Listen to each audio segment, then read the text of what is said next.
ustozlar, qadrli hamkasblar,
son bo'lgan bolalarda nafas mashqlarini albatta chiqarish bosqichiga kattaroq kirgizib qo'ydim. Mana hozir sizlarda shu sinf o'quvchisi, bu qizimiz o'zimiz tilimiz bilan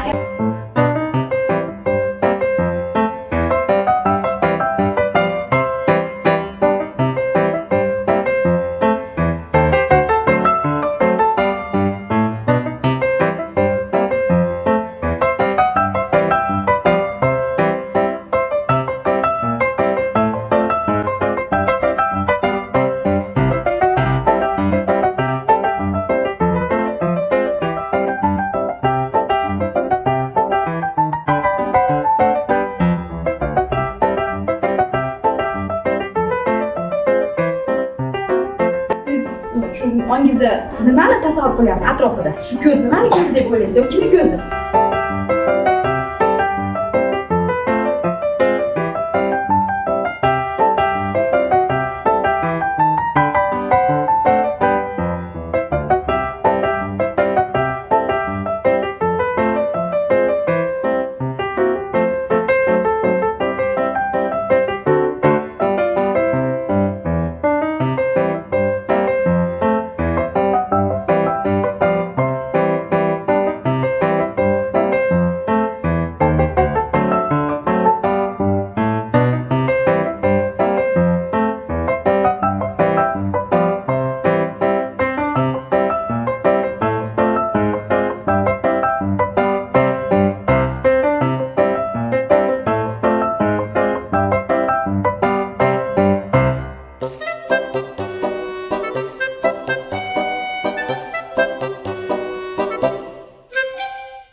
O'quvchimizdan birinchi sinf o'quvchilari Muhammadali va Fayozbek. Bularda ham zaif eshituvchilikni 3-darajasi bor, hamda ikkilamchining yengil darajasi tezligi mavjud. Bu bolalarimizda albatta mana shu markaziy nerv sistemasidagi ayrim nuqsonlar, endi bu fan tilida aytganda markazdan qochuvchi va markazga intiluvchi yo'llardagi shikastlanishlar natijasida bularda umumiy va mayda qo'l motorika rag'batlantiruvchi metodikalarni ko'proq qo'llayman. Masalan, mana bu mayda iloj bor. Bu bolamiz Fayozbek bir muassasamizga yangi keldi. Bu bolamizda asosan mana shu artikulyatsion apparatida, ya'ni e'tibor qilsanglar jag' qismida, jag'ini kichkina holatda tug'ma ko'rinishi. Bu braxiognatiya deb fan tilida shunaqa deb nomlanadi. Yoki jag' umuman bo'lmaydi ekan, pastki jag' yoki pastki jag' kichkina bo'ladi. Bu bolada massajni qilaman. Bu bolada mana shu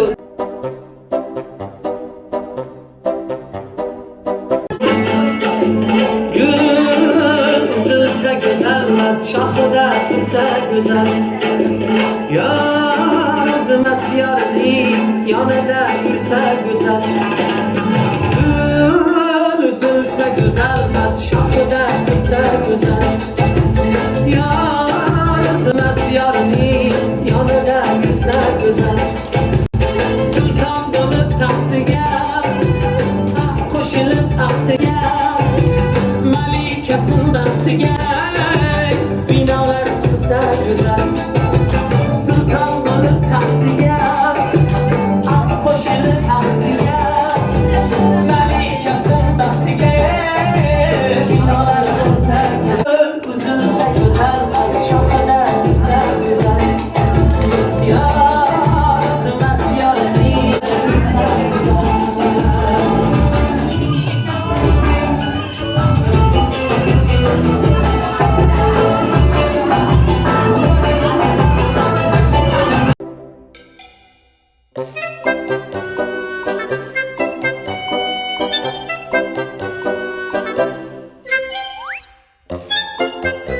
O'xshashi va farqli tomonlari debdi.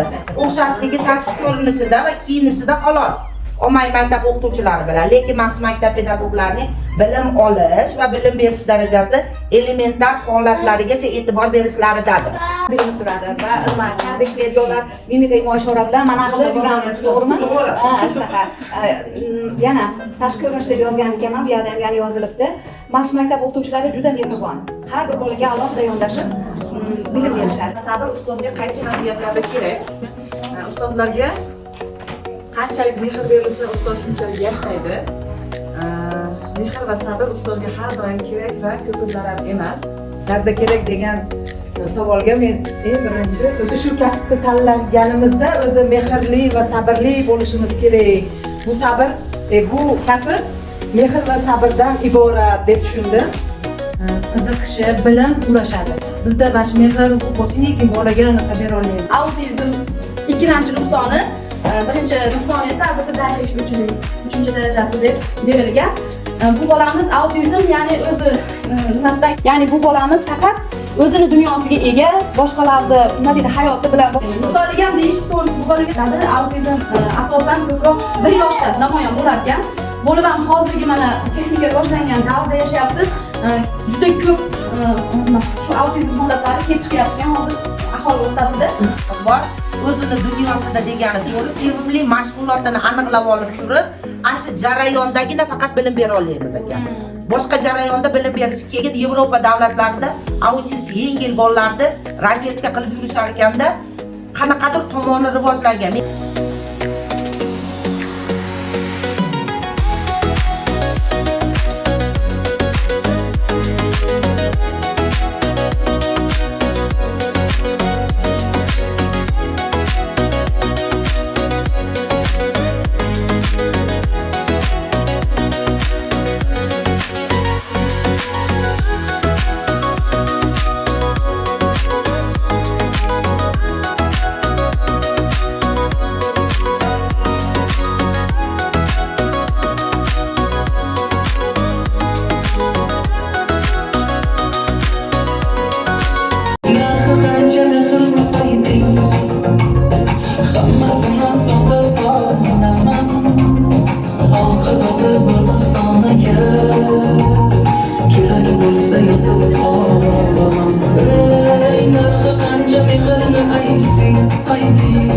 Hammasini sotib olaman, oqibati bor ostonaga, kerak bo'lsa yotib olaman.